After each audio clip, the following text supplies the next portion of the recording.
사랑하는 은혜와 진리 장로교회 교우 여러분, 어젯밤도 평안하셨습니까? 오늘도 이웃들에게 사랑을 나누어 줌으로 주님을 닮아가는 하루가 되시기를 주님의 이름으로 축원합니다. 오늘 새벽에 만나 본문은 마태복음 5장 1절에서 3절입니다. 마태복음 5장 1절에서 3절을 제가 읽어드리겠습니다. 예수께서 무리를 보시고 산에 올라가 앉으시니 제자들이 나아온지라. 입을 열어 가르쳐 이르시되 심령이 가난한 자는 복이 있나니 천국이 그들의 것임이요. 오늘부터 우리는 산상수훈을 다루겠습니다. 사실 예전에 새벽에 만나에서 마태복음을 다루면서 산상수훈을 한번 다룬 적이 있습니다만 그때는 산상수훈 본문을 자세히 다루지 않았습니다. 왜냐하면 그 내용을 전부 다루려면 다루어야 할 내용이 너무 많기도 하고 또 그 내용을 자세히 다루려면 새벽에 만날 시간에는 부족하다고 생각했기 때문입니다. 그러나 이번에는 시간이 좀 걸리더라도 산상수훈에서 예수님이 하신 말씀들을 조금 자세히 다루면서 그 말씀을 우리의 삶에 적용해보는 그런 시간을 가지려고 합니다. 그 첫 번째 시간으로 오늘은 마태복음 5장 1절에서 3절을 가지고 산상수훈에 대한 대략적인 개요와 팔복 중의 첫 번째 내용인 심령이 가난한 자에 대해서 살펴보겠습니다. 결론부터 말씀을 드리면 산상수훈은 하나님 나라의 백성들이 지켜야 할 삶의 원리라고 할 수 있습니다. 예수님은 공생의 기간 동안에 사람들에게 자신을 하나님의 아들이라고 밝히셨습니다. 예수님이 자신을 인자라고 표현하신 것이 바로 그 의미입니다. 마태는 복음서를 기록하면서 바로 그 하나님의 아들이신 예수께서 이 땅에 오셔서 처음으로 선포하신 메시지가 회개하라, 천국이 가까이 왔느니라 라는 것이었음을 4장에서 소개했습니다. 여기서 천국이란 우리가 죽어서 가는 하늘나라가 아니라 하나님이 다스리시는 하나님의 나라를 의미합니다. 마태는 4장 23절에서 그렇게 예수께서 천국 복음을 전파하시며 백성들 중에 모든 병자들과 귀신 들린 자들을 고치시니까 사람들이 예수님께로 몰려오기 시작했다고 기록합니다. 하지만 그들은 안타깝게도 예수님이 누구신지보다는 자신들이 처한 절망적인 상황을 해결하는 것에 더 우선인 사람들이었습니다. 솔직히 말하면 그들은 하나님이 다스리시는 하나님의 나라 같은 것에는 전혀 관심이 없었고 오로지 지금 자기를 고통스럽게 하는 질병이 낫는 것에만 관심이 있었습니다. 그런데 예수님은 그런 사람들의 이기적인 마음을 거절하지 않으시고 그들의 질병을 모두 고쳐주셨습니다. 중요한 것은 예수님이 그러면 그럴수록 사람들은 점점 더 예수님께로 모여들었다는 것입니다.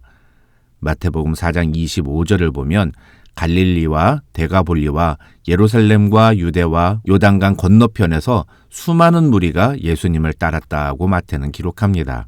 그때 예수님은 그렇게 많은 무리를 보시고 산에 올라가 앉으시며 말씀을 가르치시기 시작합니다. 그것이 오늘 우리가 읽은 마태복음 5장 1절로 2절의 내용입니다.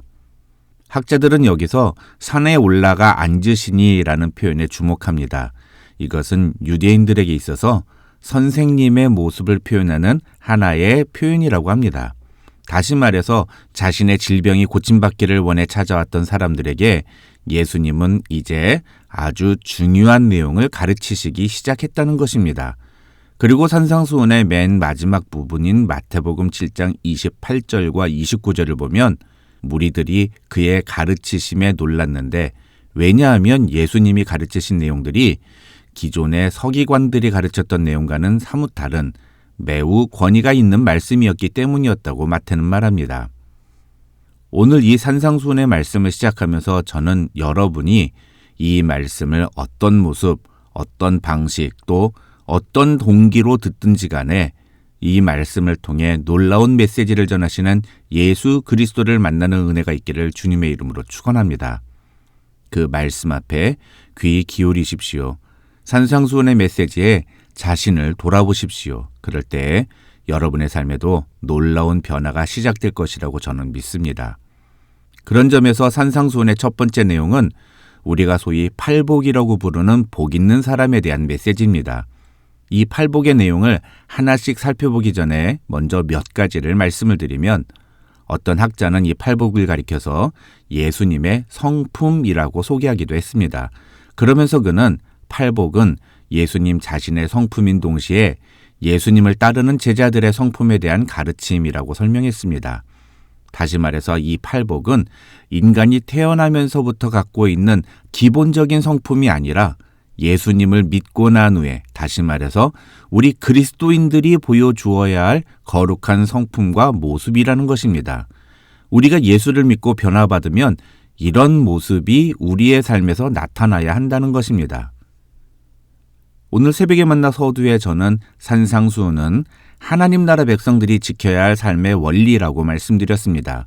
그런 의미에서 팔복은 하나님 나라 백성들이 이 세상에 보여줘야 할 성도의 모습, 그리스도인의 변화된 성품이라고 할 수 있습니다.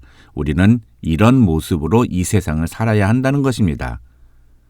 그런 의미에서 이제 오늘 본문인 마태복음 5장 3절에 나오는 첫 번째 복에 대해서 살펴보겠습니다. 팔복의 첫 번째 내용은 바로 심령이 가난한 자는 복이 있나니 천국이 그들의 것이미요 라는 내용입니다.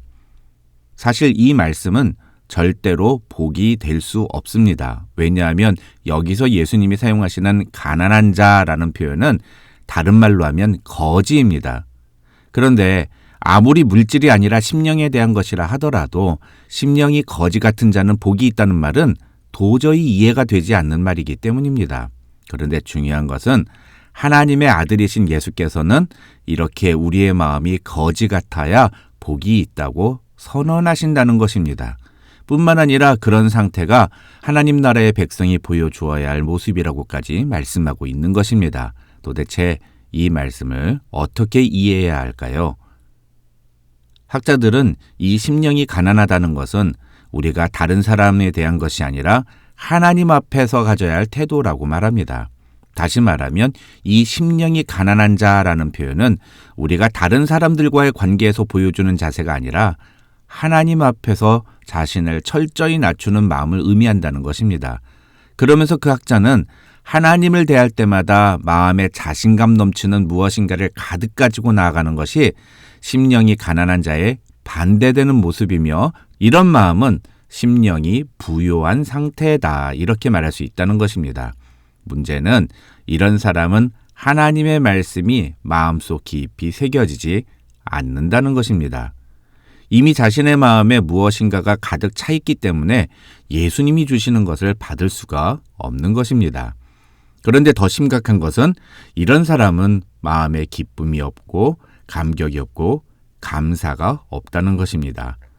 이미 자기 안에 많은 것이 채워져 있기 때문에 주님이 주시는 것이 특별하게 다가오지 않기 때문입니다.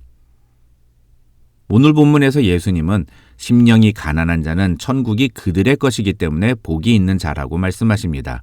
여기서 중요한 것은 천국이라는 단어의 개념입니다. 앞서도 말씀드렸습니다만 여기서 천국은 우리가 죽어서 가는 하늘나라가 아닙니다. 마태복음에서 사용되는 천국이라는 단어는 모두 다 하나님이 다스리시는 하나님의 나라를 의미합니다. 그렇기 때문에 심령이 가난한 자는 복이 있나니 천국이 그들의 것이미요 라는 예수님의 말씀은 하나님 앞에서 자신의 마음을 비우고 자세를 낮추는 사람은 이미 하나님의 통치를 경험하는 사람이다, 이런 뜻이라고 할 수 있습니다. 그런 사람이 복이 있는 사람이라고 말씀하시는 이유는 그런 사람이 진정한 하나님 나라의 백성이기 때문인 것입니다. 마태복음 5장과 병행 구절인 누가복음 6장을 보면 그 내용이 아주 선명하게 나옵니다. 누가복음 6장 20절을 보면 누가는 이 마태복음 5장 3절을 이렇게 표현했습니다. 너희 가난한 자는 복이 있나니 하나님의 나라가 너희 것이미요. 마태와 다르게 누가는 심령이라는 단어를 뺐고 천국이라는 단어 대신에 하나님의 나라라는 단어를 사용했습니다. 하지만 학자들은 이 두 구절이 똑같은 의미라고 모두 다 동의합니다. 물론 누가가 심령이라는 단어를 뺀 것은 심령이 가난한 것뿐만 아니라 진짜로 물질적으로 가난한 자를 의미하는 것이라고 주장하는 학자도 있습니다. 그러나 가난 그 자체가 무언가 기준이 될 수는 없습니다. 성경은 부자는 악하고 가난한 자는 의롭다고 말하지도 않습니다. 성경은 금욕주의나 청빈사상을 우리에게 강조하지도 않습니다. 다시 말해서 누가도 중요하게 여기는 것은 결국 하나님 앞에서 우리의 자세라는 것입니다. 그보다 더 중요한 것은 마태가 말한 천국을 누가는 하나님의 나라라고 표현했다는 것입니다. 왜 이런 차이가 있을까요? 그것은 마태복음 서론 때 말씀드린 것처럼 마태는 유대인들을 대상으로 복음서를 썼기 때문입니다. 그래서 마태는 다른 유대인들과 마찬가지로 하나님의 나라라는 표현을 함부로 쓸 수가 없었고, 그런 의미에서 하나님의 나라라는 단어를 천국, 하늘나라라고 표현했다고 학자들은 설명합니다. 결국 중요한 것은 우리가 하나님 나라의 백성답게 이 땅에서 하나님의 통치를 경험하며 살려면 가장 중요한 것은 우리의 마음이 하나님 앞에서 낮아져야 한다. 아니, 아예 거지처럼 완전히 빈 마음으로 하나님 앞에 구걸하는 자세로 나아가야 한다는 것입니다. 나는 할 수 없다고, 나는 아무것도 없다고 고백하면서 오직 하나님의 도우심만을 구할 때 그때에 우리의 삶에 하나님의 통치가, 하나님의 나라가 시작된다는 것입니다. 마음이 가난한 자가 하나님 앞에서 겸손하게 나아가기 쉽습니다. 마음이 가난한 자가 하나님의 통치를 인정하고 그 말씀대로 순종할 가능성이 높습니다. 마음이 가난한 자에게 예수님은 다가가셔서 그와 함께 하십니다. 오늘 우리의 마음에는 무엇이 가득한지 한번 돌아보는 이 아침이 되었으면 좋겠습니다. 우리는 우리의 마음을 무엇으로 가득 채우고 있습니까? 예수님 이외에 그 무엇이 내 마음에 가득하다면 그것 때문에 우리는 예수님을 만나기 어려울 수도 있습니다. 오늘도 우리의 마음에 가득 찬 모든 것을 다 비우고 겸손한 마음으로 하나님 앞에 나아가 하나님의 말씀대로 순종하는 하나님 나라의 백성들이 되시기를 주님의 이름으로 축원합니다.